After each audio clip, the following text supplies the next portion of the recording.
Study IQ IAS, अब तैयारी हुई affordable. Hello guys, welcome to Study IQ. So today we are going to move on to the next part, that is part 3 of Conquest of Mysore. So दोस्तों, till now we have already seen कि British conquest of Bengal and British conquest of Bengal के बाद कैसे Mysore become primary target of the British East India Company. and यही मैसूर में हमने initial level पे हैदर अली टीपू सुल्तान के रिफॉर्म देखे एंड लास्ट लेक्चर में हमने देखा था कि first and second Anglo Mysore warfare कैसे डेवलप्ड हुआ एंड फिर ये दोनों वॉरफेयर बाय एंड लार्ज स्टॉलमेट में कैसे रिजल्ट हुए।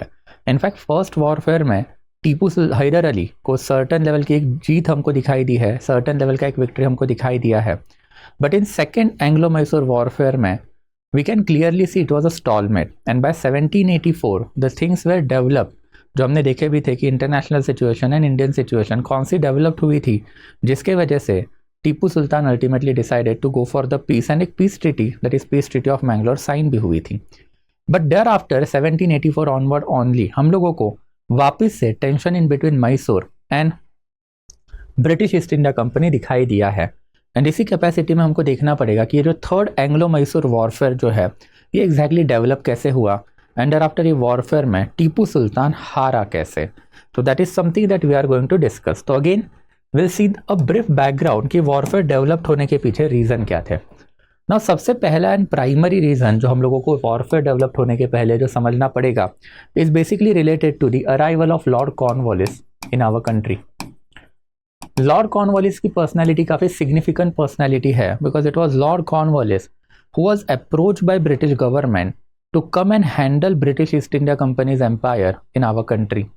It was Lord Cornwallis जो 1781 में बैटल ऑफ यॉर्कटाउन में हारा था at the hand of George Washington, जिसके वजह से अमेरिका इंडिपेंडेंट बना था ब्रिटेन से। लॉर्ड कॉर्नवालिस का जो करियर है वो काफ़ी डैमेज हुआ इसके वजह से, but later on he was approach by British monarch as well as British government to help British East India company not to repeat the mistake will they had committed in America.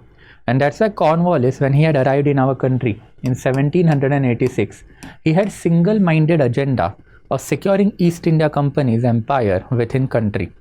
Cornwallis onward हम लोग को एक trend भी British East India company and British government में दिखाई देता है, जहाँ पर majority of governor general henceforth will be sent by British Prime Minister directly. One of the earliest person was this. इसके पहले Warren Hasting and Warren Hasting के पहले Robert Clive, they were appointee of the company. But Cornwallis onward जितने भी important governor general आपको India में दिखाई देंगे they were appointee of British prime minister. And जब ब्रिटिश प्राइम मिनिस्टर आपको भेजेगा इंडिया हैंडल करने के लिए, देन ऑब्वियसली आपका प्राइमरी कंसर्न क्या रहेगा, इंडिया में जो भी फॉरवर्ड लुकिंग फोर्सेस है उनको तबाह करना, उनको ख़त्म करना।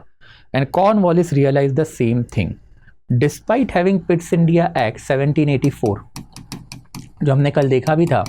It was Pitt's India Act 1784 जिससे no policy of annexation clearly British parliament ने बना के रखी थी। But Cornwallis after arriving in our country realise कि if Tipu is not stop within time period then Tipu French की हेल्प के साथ अल्टीमेटली एक बड़ा रेवोल्यूशन इंडिया में खड़ा कर सकता है। And that's a prime Cornwallis उसने पहले ही टाइम से टीपू के टेरिटरी में मैसूर में इंटरेस्ट लेना चालू किया था। For that purpose when Cornwallis had arrived in our country he had brought one more efficient military commander along with him, that was Sir Archibald Campbell. तो सर आर्चिबाल्ड कैम्बेल इनको भी India में लाया था and he was precisely given charge of Madras. And it was sir Archibald Campbell जिनके through Tipu Sultan के खिलाफ Lord Cornwallis ने अपना डिज़ाइन लिखना जो है वो चालू कर दिया। सबसे पहले via peace treaty of Mangalore में ये चीज़ें डिसाइड हुई थी कि Hyder Ali and after even Tipu Sultan will not interfere into the policies of the British East India Company and British East India Company will not attack Tipu Sultan's territory. But ये टेरिटरी टर्म्स जो थे वो टेम्पररी टर्म थे। हमने देखा था कि 1784 में ट्रीटी ऑफ सेरिंगपट्टनम जब साइन हुई थी तब क्या सिचुएशन बने हुए थे। एंड यही टेम्पररी सिचुएशन ब्रेक डाउन करने के लिए एक कॉर्नवालिस का डिज़ाइन हमको दिखाई देता है, दैट इज़ आर्चिबाल्ड कैम्बेल के थ्रू सबसे पहला कॉन्टैक्ट जो है वो राजा ऑफ त्रावणकोर के साथ किया गया। सेकेंड कॉन्टैक्ट जो है वो निज़ाम ऑफ हैदराबाद के साथ किया गया। एंड इसी में हम लोगों को दिखाई देता है कि सबसे पहले निज़ाम ऑफ हैदराबाद को 1788 में अल्टीमेटली कन्विंस किया गया था to keep British troop under his dominion. British troop जैसे ही निज़ाम के डोमिनियन में आ गए देन ऑब्वियसली वहाँ से एक रास्ता और एक वे ऑफ अटैक जो है मैसूर के ऊपर हो सकता है। एंड वैसे हम लोग को दिखाई दिया कि यही मद्रास से त्रावणकोर को जो है कुछ संदेश गए, त्रावणकोर को कुछ संदेश गए, मतलब डिप्लोमेटिक कॉन्टैक्ट त्रावणकोर के साथ किया गया। एंड ये diplomatic contact with Travancore was quite significant because Travancore king was upset that he is a Hindu king and एक मुस्लिम किंगडम मैसूर किंगडम जो उसके बाउंड्री के ऊपर बैठा हुआ है। But now Travancore king had elaborate support of the British East India Company and elaborate support के बाद Travancore king ने धीरे धीरे करके टीपू के टेरिटरी में इनकर्जन करना चालू किया। एंड यही इनकर्जन में हमको दिखाई देता है कि त्रावणकोर के राजा ने सबसे पहले लोकल लेवल पे कोचीन की टेरिटरी थी जो बाय एंड लार्ज मैसूर के अंडर ही थी, उनसे कुछ फोर्ट जो है वो परचेस कर लिए, जिससे टीपू ने सबसे पहले त्रावणकोर के राजा को एक थ्रेट दी कि जो पोर्ट आपने जो कैप्चर करके रखे हैं वह वापस कर दो, एंड अगर फोर्ट आप वापस नहीं करोगे then obviously we are going to attack upon you. In this capacity Travancore के राजा ने फोर्ट सरेंडर करने चाहिए थे, but obviously he had support of the British East India company and एक बैक चैनल डिप्लोमेसी ओपन भी हुई थी इनमें, जिनमें इन दोनों ने एक फ्रेंडशिप ट्रीटी अपने बीच में साइन करके रखी थी। एंड यही फ्रेंडशिप ट्रीटी के वजह से Tipu could not do anything at that instant, because जैसे ही टीपू ने त्रावणकोर के राजा को थ्रेट देना चालू किया, आर्चिबाल्ड कैम्पबेल ने एक लेटर भेजा एंड आर्चिबाल्ड कैम्पबेल के लेटर के बाद Tipu Sultan had to surrender और Tipu Sultan had to keep quiet. But later on 1780 में ही कुछ इंटरनेशनल सिचुएशन डेवलप्ड होनी चालू हुई।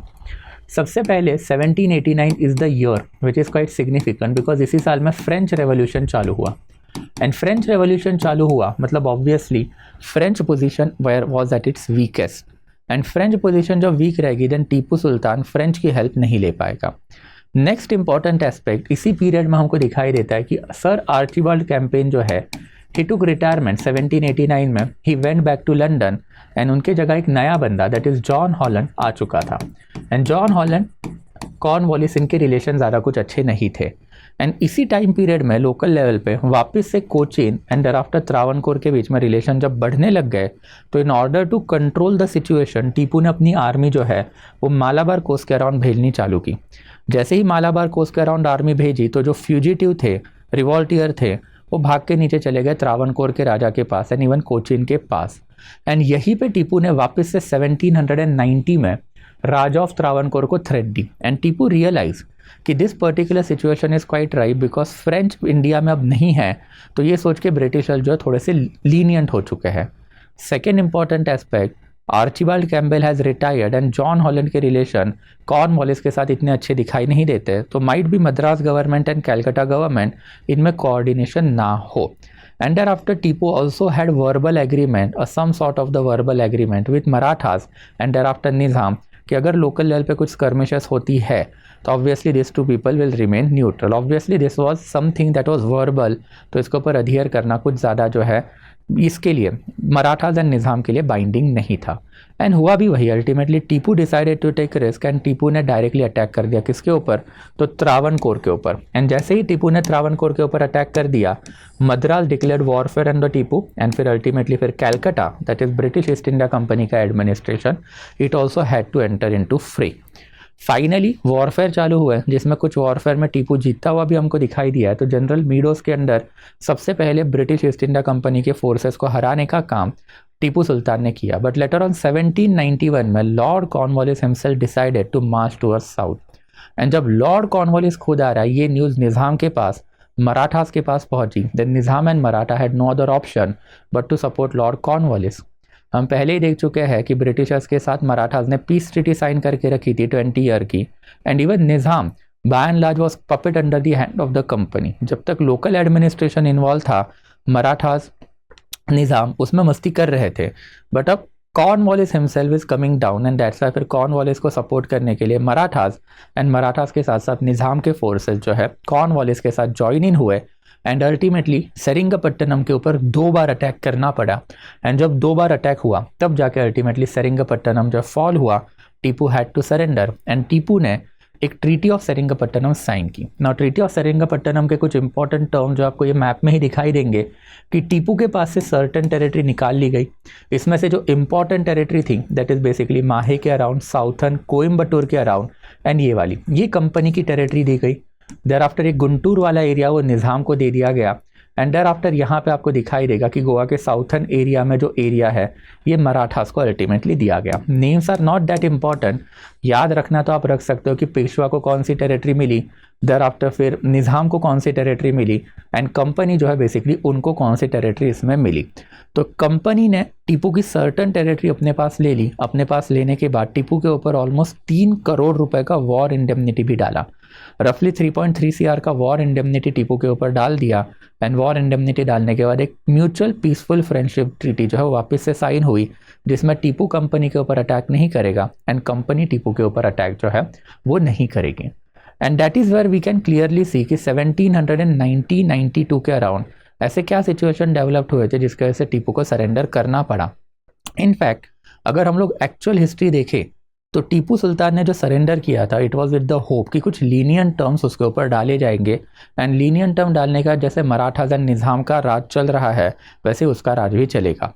बट जो हार्श ट्रीटी के टर्म उसके ऊपर डाले गए कि सबसे पहले उसकी ऑलमोस्ट 40% टेरिटरी उससे निकाल ली गई, thereafter second important aspect उससे ऊपर 3 करोड़ की वॉर इंडेमनिटी भी लगी, एंड जब तक 3 करोड़ की वॉर इंडेमनिटी नहीं प्रीपे होती है तब तक 2 बच्चे टीपू के एज अ हॉस्टेज कैलकाटा में रहेंगे ब्रिटिश ईस्ट इंडिया कंपनी के पास।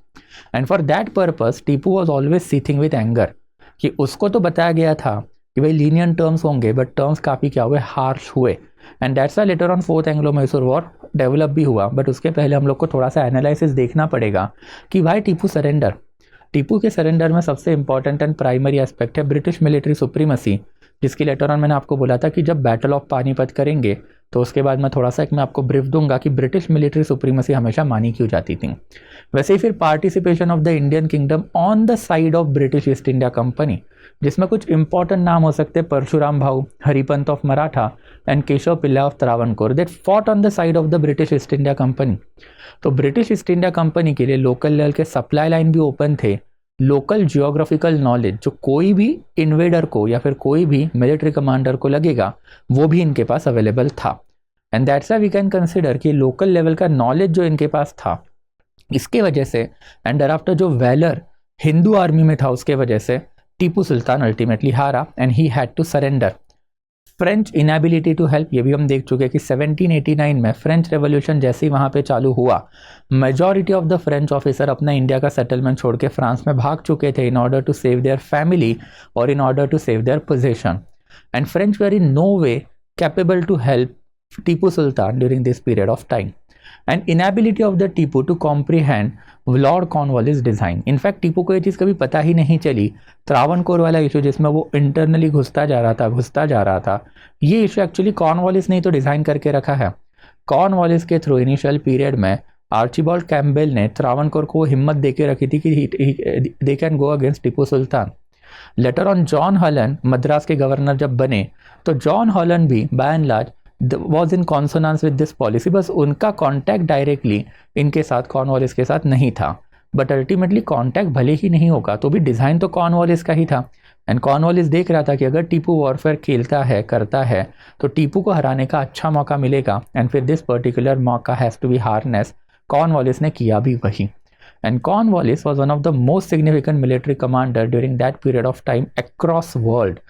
अगर जॉर्ज वॉशिंगटन के साथ आप युद्ध खेल रहे हो, पूरे ब्रिटिश आर्मी का नेतृत्व कमांडरशिप आपके पास है, then obviously the name is quite significant, and फिर इनके साथ साथ Marathas, Nizam and thereafter even Travancore के फोर्सेस अटैच्ड है। तो in that capacity defeat of the Tipu it was black line, and defeat of the Tipu ultimately हुआ भी, and Tipu had to surrender, and that brings us to the 4th Anglo Mysore war. 1792 के बाद में हम लोगों को ये दिखाई देता है कि 1792 से लेके 1799 ये जो इंटरवीनिंग ईयर है इसमें सबसे पहले टीपू सुल्तान ने अपने रिफॉर्म मेजर जो वो लिए थे। रिफॉर्म ऑफ टीपू सुल्तान हम पहले ही देख चुके हैं। टीपू सुल्तान बिकेम किंग और Tipu Sultan became the most significant personality in 1784। 1784 से लेके 1789 ये पीरियड में तो वो वॉरफेयर का ही प्रिपेयर कर रहा था, तो इतने सारे एडमिनिस्ट्रेटिव मेजर लेने का कोई सवाल ही नहीं बनता। बट आफ्टर 1792 जब उसको 3 करोड़ रुपए खड़े करने थे तब जाके सारे एडमिनिस्ट्रेटिव रिफॉर्म लिए गए, देर आफ्टर 3 करोड़ रुपए खड़े भी किए गए। And by the time period of the 1796 दो इंपॉर्टेंट चीज़ें हुई कि पहले तो अपने 2 बेटे उसने जो भेजे हुए थे होस्टेज वो उसने वापस मिलवा लिए 3 करोड़ रुपए दे के। एंड सेकेंड इंपॉर्टेंट एस्पेक्ट जो है यही 1796 में वोडेयार राजा जिनके खिलाफ टीपू सुल्तान हैदर अली ने बगावत की थी और इनको हाउस अरेस्ट में रखा था, ही डाइड। एंड इसके मरने के बाद वोडेयार राजा के पास में वोडेयार राजा का सक्सेसर जो था उसको टाइटल नहीं दिया, टीपू ने खुद को सुल्तान डिक्लेयर कर लिया। Means it was the end of the Wodeyar dynasty in Mysore for the brief period of time. Later on 1799 में जैसे ही टीपू सुल्तान मरा, वोडेयार राजा को रीइंस्टेट करवाया ब्रिटिश ईस्ट इंडिया कंपनी ने। एंड बाय एंड लार्ज अभी भी आप देखोगे तो वोडेयार राजा मैसूर में बैठे हुए हैं। But in any case Tipu ultimately we can say 1796 में ही सुल्तान भी बन चुका था। एंड इसी पीरियड में टीपू ने वो अपने फ्रेंच वाले मेजर है वो भी लेके रखे थे, जैसे खुद को सिटीजन टीपू डिक्लेयर करना, वैसे ही ट्री ऑफ लिबर्टी लगाना। एंड इसके साथ साथ जैकोबियन क्लब जो फ्रेंच रेवोल्यूशनरी मेजर पार्टी थी वो जैकोबियन पार्टी को सपोर्ट करने के लिए जैकोबियन क्लब ओपन करना इन सेरिंगपट्टनम, ये वाले मेजर भी टीपू सुल्तान ने करके रखे थे। And Tipu was Indeed elaborate contact with we can say French directory 1798-1799 में फ्रांस की रूलिंग डायरेक्टरी थी, रूलिंग प्रिंसिपैलिटी थी। एंड यही डायरेक्टरी के फाइनेंस मिनिस्टर थे टेलीरैंड, उनका और टीपू का इलेबोरेट कॉन्टैक्ट था। एंड टेलीरैंड ने नेपोलियन बोनापार्टे जो 1798-99 में इजिप्ट में बैठा था उसको क्लियर कट इंस्ट्रक्शन भी देके रखे थे कि as soon as Egyptian campaign is over you are required to move towards India. But 1799 onward France की सिचुएशन वापस से डिटोरिएट होना चालू हुई। फ्रांस में हम लोग को दिखाई देता है कि डायरेक्टरी का रूल कोलैप्स हुआ एंड नेपोलियन सीज्ड अपॉर्चुनिटी कि डायरेक्टरी अगर कोलैप्स होती है तो I can seize power in France and that's why Napoleon went back. तो टीपू ने इलेबोरेट अरेंजमेंट फ्रेंच लोगों के साथ पहले से ही करके रखे थे एंड फ्रेंच गवर्नमेंट को कन्विंस भी करके रखा था कि ब्रिटिशर्स को हराने का इससे ज़्यादा अच्छा मौका नहीं मिलेगा। अनफॉर्चुनेटली फॉर टीपू 1798 में एक सिग्निफिकेंट गवर्नर जनरल इंडिया में वापस भेजा गया via British prime minister. The name of that governor general is Lord Wellesley. And Lord Wellesley India में जैसे ही आया ही वॉज ऑलरेडी अवेयर कि what Tipu was doing. Military intelligence Britishers का सब सिग्निफिकेंट था, वहाँ से इनको न्यूज़ मिल चुकी थी। एंड दैट्स वाई फिर he sent a letter to the Tipu demanding कि भाई आपके कॉन्टैक्ट है फ्रेंच के साथ, ये हम लोगों को पता है, तो आप इसके ऊपर एक्सप्लेनेशन दें। जब टीपू के ऊपर लगे हुए चार्जेस का एक्सप्लेनेशन टीपू ने ठीक से नहीं दिया तब जाके फिर वॉरफेयर जो है वो डिक्लेयर हुआ। एंड वॉरफेयर में पूरे मिलिट्री का जो कमांड है ये कमांड सबसे सिग्निफिकेंट पर्सनालिटी के अंडर था, that is sir Arthur Wellesley. Arthur Wellesley काफ़ी सिग्निफिकेंट नाम है। Later on this was the person जिन्होंने बैटल ऑफ वाटरलू में नेपोलियन को हराने का भी काम किया था। He later on also become the prime minister of the Britain. But it was Arthur Wellesley जिसने इंडिया में 2 सिग्निफिकेंट पावर्स को हराने का काम किया था। One was Mysore and one was Maratha. तो इट वॉज आर्थर वेलेस्ली जिसके अंडर 1799 में फिर मैसूर के ऊपर इन्वेजन होना चालू हो गए। इट वॉज आर्थर वेलेस्ली जिसके अंडर विलियम कॉन्ग्रीव काम भी कर रहे थे, जिन्होंने टीपू सुल्तान की रॉकेट मैकेनिज्म सीखी एंड फिर यूरोप में अपने कॉन्ग्रीव रॉकेट इंप्लीमेंट किए which are considered as a first rocket system of the Europe. But finally Arthur Wellesley के बाद वी कैन क्लियरली सी जैसे इन्वेजन चालू हुए तो सेकेंड में 1799 में फाइनली फोर्ट ऑफ सेरिंगपट्टनम के ऊपर ब्रिटिशर्स ने डैश दिया। डैश देने के बाद ब्रिटिशर्स अंदर घुसे and ultimately Tipu Sultan died on this particular date. And जैसे ही टीपू सुल्तान मरा then obviously it was the end of the Tipu Sultan's empire. Hardly 3 साल के लिए चला था, 1796 से लेकर 1799। एंड फिर 1799 में टीपू सुल्तान के जाने के बाद वोडेयार राजा को रीइंस्टेट किया गया एंड वोडेयार राजा से सब्सिडरी अलायंस ट्रीटी जो है वो साइन करवाई गई। तो this is something that is related to the 4th Anglo Mysore war. And 4 Anglo Mysore war में हमको यही चीज़ दिखाई देती है कि this Anglo Mysore war, this particular wars were fought by British East India company to remove the last stumbling block on India's conquest, that is entire Mysore itself। जो one of the military commander ground level के थे Britishers के, George Harris, उन्होंने comment भी किया था इसके बाद में, now India is hours. And ये कमेंट उन्होंने ब्रिटेन में भेजा हुआ था कि टीपू अब हार चुका है, टीपू खत्म होने के बाद इंडिया में there is not even a significant personality या फिर kingdom who can stop their advance of conquering entire India. And it ultimately proved out true also. कैसे हुआ वो लेटर ऑन हम लोग देखेंगे, but that will be it from my side guys today. Again जाने से पहले today is the last day of the sale. तो सेल है, एज यू नो कि this is the biggest sale of the entire year since India is celebrating Azadi ka Amrit Mahotsav and independence day is on horizon. आज ही independence day है, तो obviously wish you all very happy independence day. And उसके साथ साथ we are offering the sale और a biggest sale of this particular year on our courses. तो our course which is available at 28K, we are offering at very significant reduced price or discounted price if you use my code SN Live. And in this course we have already discussed कि foundation as well as test series आपको दोनों का access मिलेगा. We are going to start on 28th of August and 28 August onward we are going to start with world history. So join this particular course if you are from the history optional background guys, because you are going to get lots of knowledge as well as how to handle the paper. ये वाली जो skill होती है from me, because I have myself scored 300 plus marks in the history optional. So if you want to learn from me, this is the best possible opportunity for you, because this is the biggest sale that we will be offering throughout this year. And if you are from the history optional background, then please join the course guys, and if you are not from the history optional background, then do spread the word. So that will be it from my side guys आज के लिए. Today we are going to stop over here. I hope it is quite clear कि conquest of Mysore में first, second, third Anglo and fourth Anglo-Mysore war, and इसके पहले हम लोगों ने हैदर अली एंड टीपू सुल्तान, इन दोनों के मिलिट्री एक्सपेडिशन जो है एंड एडमिनिस्ट्रेटिव रिफॉर्म वो भी कवर अप करके रखे थे. Now from tomorrow onward we are going to move on to the most significant entity of our country, that is Marathas. And ये देखेंगे कि मराठास अंडर पेशवा डेवलप कैसे हुए, मराठा मुगल रिलेशन कैसे थे, एंड अल्टीमेटली मराठा अहमद शाह अब्दाली का बैटल ऑफ पानीपत कैसे डेवलप्ड हुआ, मराठा का कोलैप्स, ब्रिटिशर्स का अराइवल एंड ब्रिटिश मराठा या फिर Anglo Maratha warfare, and finally the collapse of the entire Maratha. तो ये रफली 4 या 5 लेक्चर जाएगा 40-45 मिनट्स के, but that is something that we are going to cover from tomorrow onward. So thank you so much guys. I'll be stopping the session today and thereafter we'll meet again tomorrow. We'll move on to the Maratha. So thank you so much guys. I'll be stopping the session. Thank you. Study IQ IAS. अब तैयारी हुई affordable.